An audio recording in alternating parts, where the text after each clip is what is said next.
INFJs can be hard to handle. But is this really our problem? Is this really something we should be concerned about?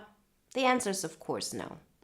Just because some people can't handle us, it does not mean that we have to alter ourselves. Let the people who can't handle you make their choice about either adapting so they can stay in your presence or finding their happiness elsewhere. It's their prerogative. But we as INFJs don't need to make any changes to who we truly are just to make other people comfortable. So today we're talking about the 5 types of people who are just not capable of handling the INFJ. And that's their problem, not ours. Before we get started, I want to encourage you to download the free poster on the INFJ Epic Life Formula. It gives you a great guideline into stepping into your own power. And if you say, now is the time, I'm going to go all in, then get the INFJ Epic Life audio guide. Everything you need to know, you can find in the links in the description. Number 1, people who base their self-confidence on their own popularity. Those are the people who will always get triggered by the INFJ. They just can't handle us. Because not only do we INFJs not look at popularity as something that we want to acquire, we also see it as a non-necessity. So it's not that we go through life and we think, oh, we could never gather popularity. And when we see people who are popular in any social environment, we look up to them. We would want to be like them. But we don't really care about it. We have a great understanding of who's popular, who's following whom, who sees themselves as a beta or an alpha or whatever it may be. And it seems like we're looking at this from the outside. We're just not part of it. We don't understand it on a core level because we're not in it. We're never really taking our self-confidence based on our popularity. We as INFJs are really skilled at understanding people. So we could so well make ourselves popular in certain situations if we wanted to. We just don't care for it. And so people who are all about popularity, they rank you in their mind of where you should be, how you should admire them, or if they should admire you, or whatever it may be. And then you as an INFJ come along and you just won't play that game. You just don't care. And those people who base their self-confidence on their popularity just cannot handle it because you're like a sore thumb to them. You are like this image of, oh, there's another way of seeing the world. That's not possible. Their mind just cannot handle it. It goes against everything that they have built up for themselves that helps them to go through life. So they will make either assumptions about you. They will tell themselves a story of why you don't want to engage with them in this way, why you don't look up to them, or whatever it may be. They might tell themselves that you're jealous, or they will distance themselves because deep down they know that's not what it really is about.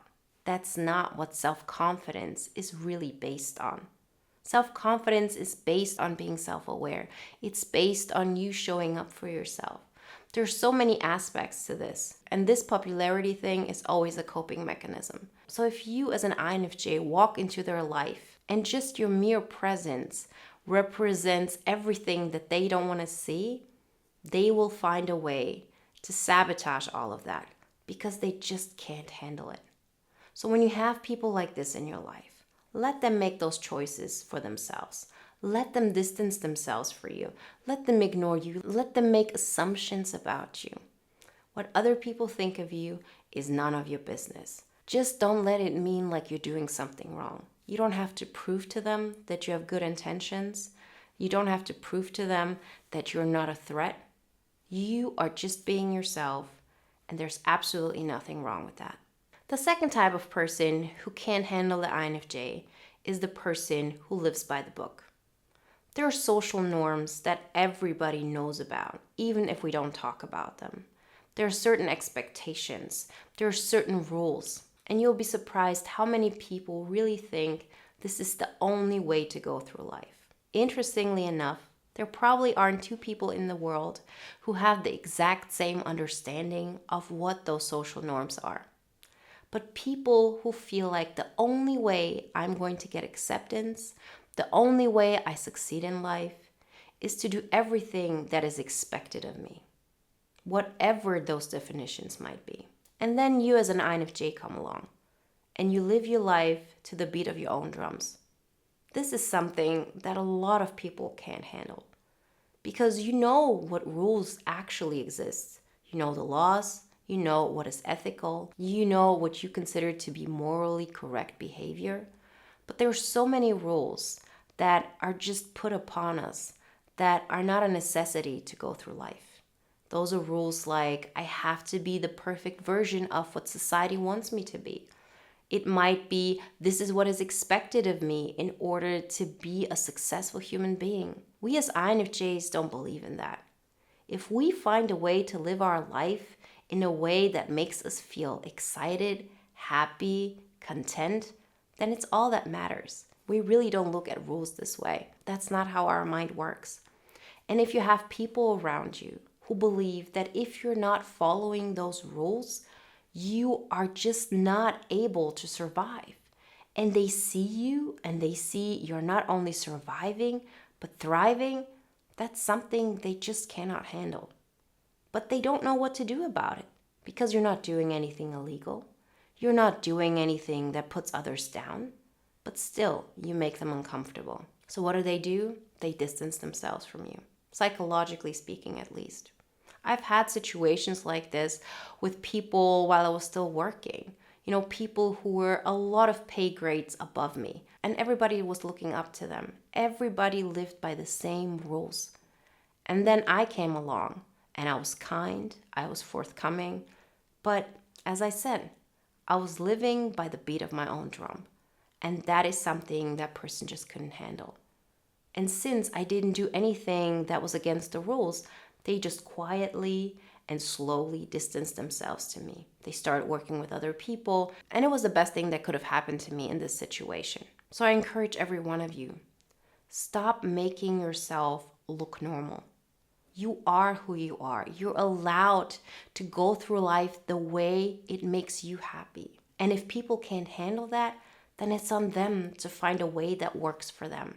Let other people make the choices about how they want to deal with you being part of their lives, voluntarily or involuntarily. You are there. This is who you are.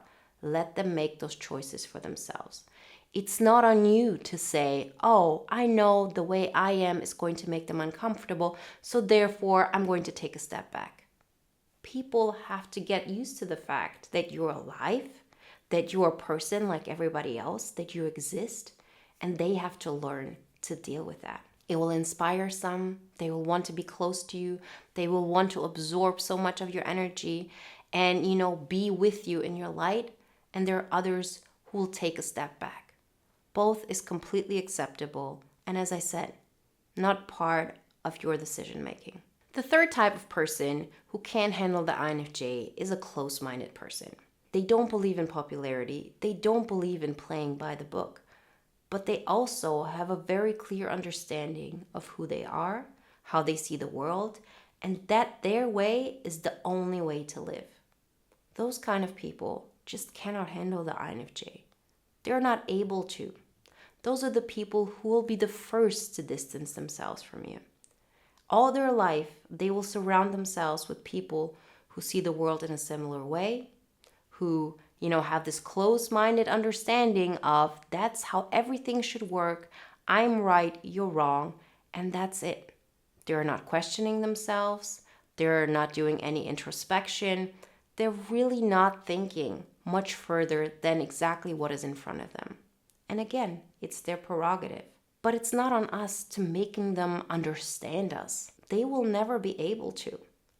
And this is something we as INFJs just have to accept. Again, it's not on us. People are allowed to make those choices for themselves. And more so, it should actually inspire us.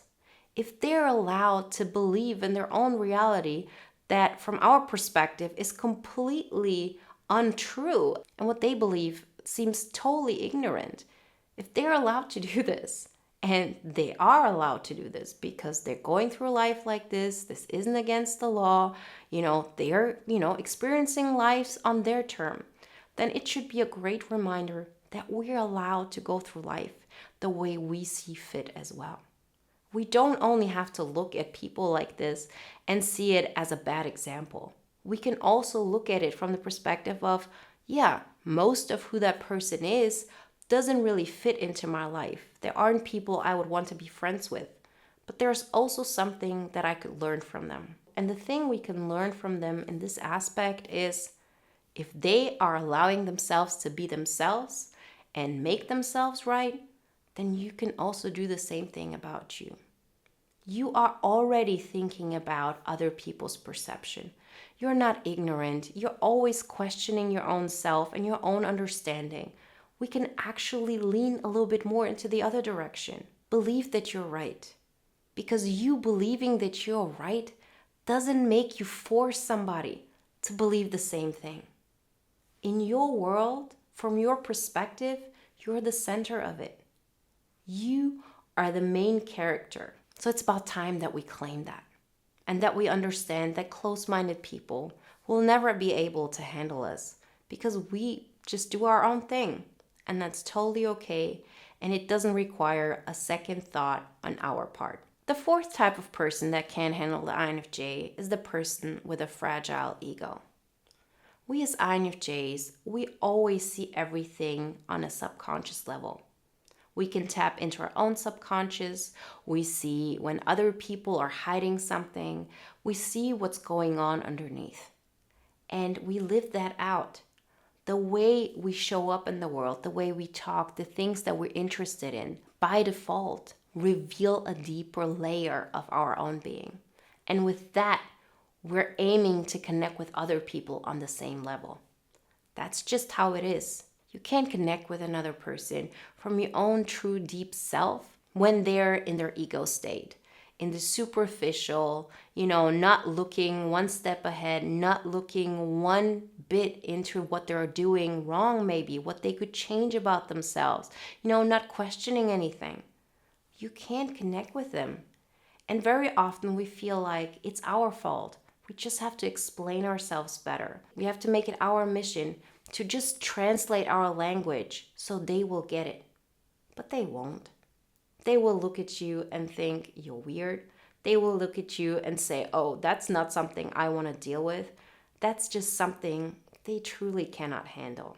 So often I've talked to people like this, and subconsciously I thought, well, there's more to them. There's a reason why they're acting from their ego self. That's not who they truly are. But remember, we see the world how we are, not the way the world is. So if I'm looking at the world from my deeper, true INFJ self, I automatically will think that others are the same way. But a person from an ego standpoint who are not able to tap into their own subconscious, they will look at you and they will make judgments about you, not from their true self and understanding that you have good intentions and that there's truth behind it, but they will make judgments based on their ego self. From this, I'm not even questioning any part of me, of my existence, or any of that. And they will look at you and they just cannot handle it. And the best way for them to deal with this is just to make a superficial judgment about you. What is interesting to know here is that, of course, it's a perfect defense mechanism. Because the more fragile an ego is, the easier it can crumble, of course. And the more you speak to them from this deeper true self, the more you're shaking down the wall of their fragile ego. So of course, they will find a way to remove themselves. They will either try to be mean to you, they will distance themselves if they think like there is no other choice. They will make up some kind of story in themselves because they just can't handle having their ego destroyed. Nobody really can. But when their ego is this fragile, it will really feel like a life or death decision. So don't ever take it personally. Just understand their ego is too fragile. They can't handle me. I don't even have to think about it again. That's just how it is. Moving on. And the fifth type of person who can't handle the INFJ is the self-proclaimed victim. People who continuously put themselves into situations that aren't good for them, and they want to stay in the situation because it makes them feel in control. For people like this, it's very difficult to handle the INFJ because the INFJ feels like a bad friend by encouraging them to continue with their bad behavior. They will tell them, well, this is what the situation is. If you want to get out of the situation, you have to take control of what is in your control. And that means changing your approach, doing something about it. And people don't want to hear that. If people are not ready to get out of their own victimhood, they just won't be able to handle the INFJ. They might say, well, the INFJ is not a good friend. They're not listening to me. They're not accepting me. When in the end, the INFJ just knows, I'm not being a good friend by being an enabler. I'm here to tell you that if you continue down that road, you're going to suffer. And I cannot watch you do this anymore. I can't be part of it. It won't help anybody. At first, it might be good to encourage them, to tell them, I'm so sorry for what you're going through. I'm going to be here with you while you're going through it. But after the third, fourth time they coming to you with the same exact scenario, we understand that this is the same behavior over and over again with them expecting a different result. And we just cannot stand by it. We see the truth. We see that they have to change themselves. They have to get themselves out of the situation or really change their approach. And we just can't be a bystander who encourages them to stay in their own pain. And for people who aren't ready to get out of their own way, to really stop seeing themselves as victims, they just can't handle the INFJ. Because the INFJ in the situation just can't fake it. It just seems unhelpful and enabling, and we cannot stand behind it. But again, that's not on us.